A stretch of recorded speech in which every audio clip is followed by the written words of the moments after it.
Hi friends, welcome. My name's Chess. This is the Scapegoat Club and this video is about being shamed for estranging from our families. I don't think there are going to be surprises in this one, but stay tuned because I think it's important to talk about.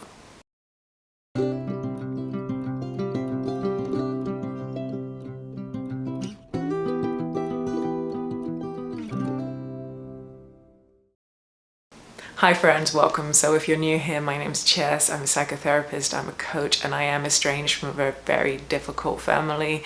And I have recently published a few videos on the estrangement process and the things that really led to me distancing from my family. And so this is a bit of a reaction to that. I'm gonna go through and respond to a few comments from those videos. But before that, I just want to say, first of all, thank you so much and welcome to so many new members. The club has grown so quickly over the last month or so. I also want to say a huge heartfelt thank you to all of you who have sent me positive and supportive comments. That really is the reason why I keep going with this channel, because I really think that there is a gap in the advice out there for people specifically who are estranging from very, very difficult family units or distancing from that, whatever that may look like for you. So thank you so much for your support and for your validation. It really helps me. I also want to say very clearly that I am doing really well, really, really well. I do talk about difficult subjects, and yes, it is emotionally hard. But one thing I have learned through my estranging process, and I think this is important for anybody who has also had a difficult family and aren't used to kind of looking after ourselves and our own needs, I've realized I got to look after number one. And so I wouldn't do this if I thought it was harmful for me or something that didn't add to my life. But also in the same vein, yeah, I'm human and this is really tough stuff and it does affect me. So I'm gonna loop back into this later on, but just because I have feelings and emotions around this doesn't necessarily mean that I'm stuck or that I'm somehow unable to be a therapist or do my job. So I'm gonna come back to that. So really what I want to talk about in this video is, I know most of you have been very, very kind, but there have been some pretty tough comments out there. And a common theme through a lot of the comments, the negative comments that I get, are really, I think, around shame and people trying to shame me for speaking out about my estrangement. But the reason I want to make the video is not about me, it's about this is so common, I think, when we are estranging or distancing, because we can feel a lot of shame. So I really want to dive in and use this as an example as to how someone gets shamed when they talk about estrangement and the different types of shame.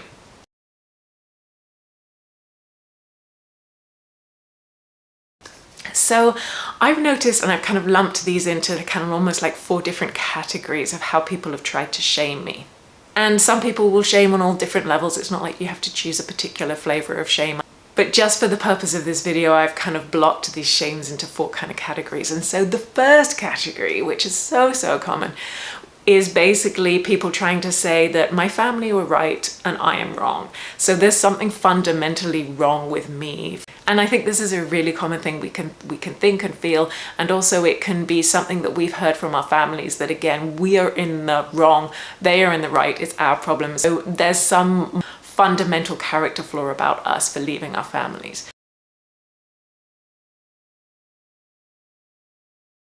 But I think what happens really is that when we get to this point of estranging, when we're doing it from the perspective of we've thought about it, we've looked at it, we've spent a lot of time trying to work through the difficulties in our families, and we really have got to the point of like, there's nothing else I can do here.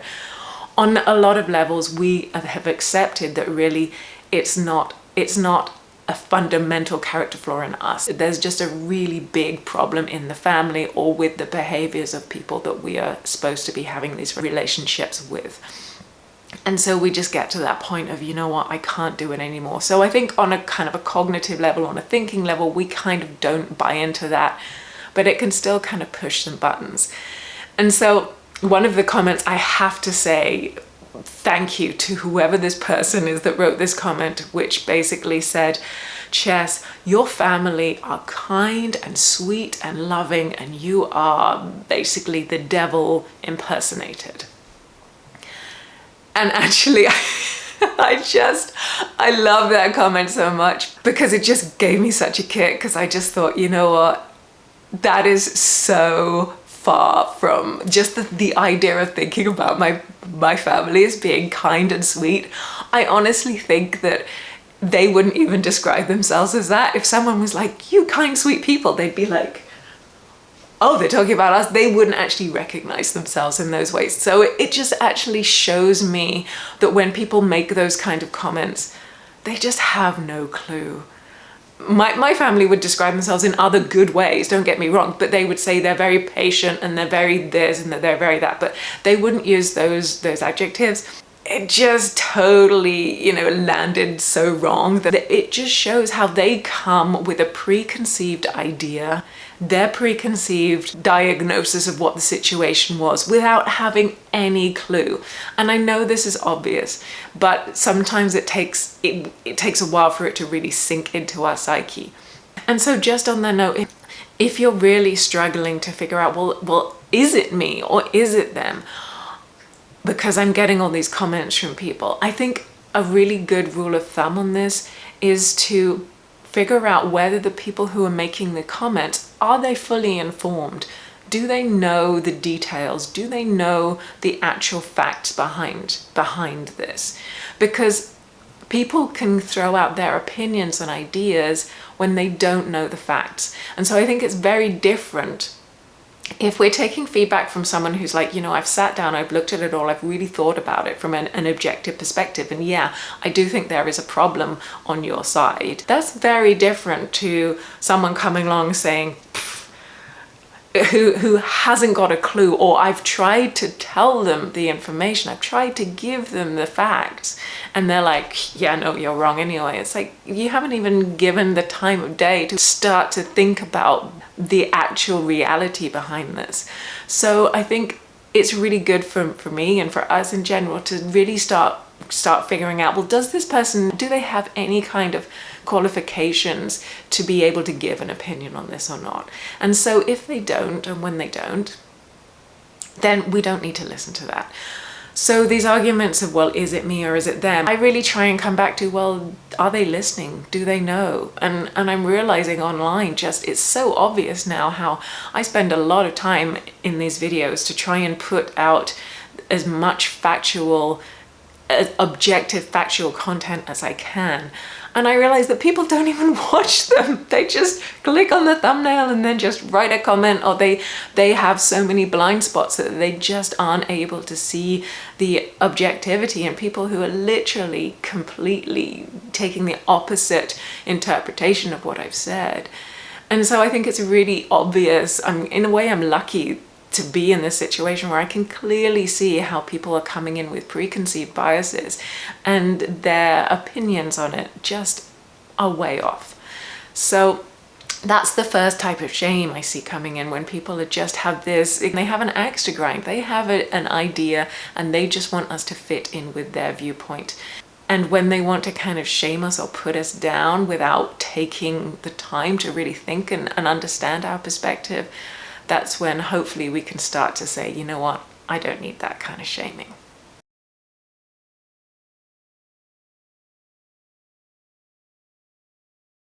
The second type of shaming, along the lines of it's kind of a generic blanket viewpoint, is people can take the moral high ground or the religious high ground. That's another one, that you just shouldn't estrange from family, or that God will hate you for this. I really don't want to go into religion because there's so much divisiveness around that. And my perspective on religion is, honestly, if it brings you joy and support and peace, or if it's some kind of positive influence in your life, brilliant. But what I am going to say is, if you're using your religious viewpoints to try and pressure or put down other people or get them to do things that they don't want to do, that's when I start to really fall off the religion bandwagon. And so if people are using religion or moral or societal ideas and ideals around family, again, I would come back to this idea of they're not really listening and looking at the perspective. And really, if we have these moral ideals that say no matter what, you have to have good relationships with your family, and there is no scenario where it's okay to not leave a family, I guess I question, really, abuse is okay for you, then you're saying that abuse is fine. And what about things like adoption? I think as a society we have very much accepted that we can take a child out of a family, and that's kind of morally okay, but it's not okay for an adult, a mature human being who has thought really carefully about the situation and decided, weighed it up and decided that they don't want to continue in that relationship. But that's not okay. We can have some pretty strange morals when we look at it, and hopefully, again, those of us, if we're trying to be shamed on that, we can hopefully start looking at it from a bit of a more balanced perspective. There are a couple more subtle ways of people have shamed me as well, and I just want to kind of go through those, and I'm curious if you guys have experienced this as well. The next one is kind of a you should be over it by now kind of shaming, and for me it's a little bit subtle, and it's a little bit passive aggressive, and maybe it's not as bad as the others, but I do actually think that it's really worth speaking to, because I see a bunch of commenters of people like, this is in the past, how long are you really gonna stick with this? Are you really going to keep churning this over? Estrangement is really the death of a relationship. And in some situations, it's the death of multiple relationships in a family, because for some of us, if we leave one person in the family, then the rest of the family relationships can crumble. And it is so hard on so many levels. The level of loss and devastation around understanding and realizing what our families are like, and then potentially being cut off from multiple relationships, is very, very hard. And we don't have things like bereavement leave and funerals and celebrations of life around family estrangement. I don't know if anybody has any bosses where you can go along and say, you know what, actually I've realized I have to estrange from my family, so can I have some bereavement leave here? It doesn't happen. And so for so many of us, not only are we dealing with these huge losses, multiple losses of potentially multiple generations of our families, but we can't even tell people about it.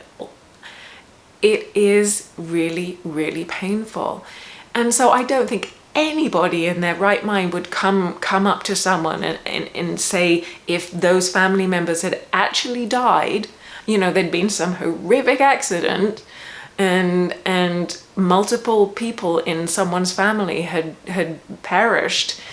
Is anybody going to come up to you and say, yeah, you should be over that by now? Like, come on, you should be over this. Why aren't you moving on with your life? Wow, we would just never do that. And so I think that kind of shaming around why aren't you moving on with your life is very misplaced, actually. And I do think that there's, we do want to be moving forwards and making progress, but some of these losses, like we're talking losing parents, losing siblings, like some of these losses are so big that we never get over them. We just move on with our lives, and we live our lives differently with loss, with death. That's how we work through death anyway. But for people to almost make us feel bad that we are still thinking and mourning these relationships, especially because they're more complicated because the people are still alive. I really don't like that kind of shaming. So the last piece, and I'm going to wrap this up here because this is a bit more personal, is that people are trying to shame me about that. Obviously I can't be a good therapist if I've got all these problems. So I just want to speak to that. First of all, I did have some big problems with my family, and I didn't always act in the best way, and I was codependent and very enmeshed, and I wasn't a therapist at that point.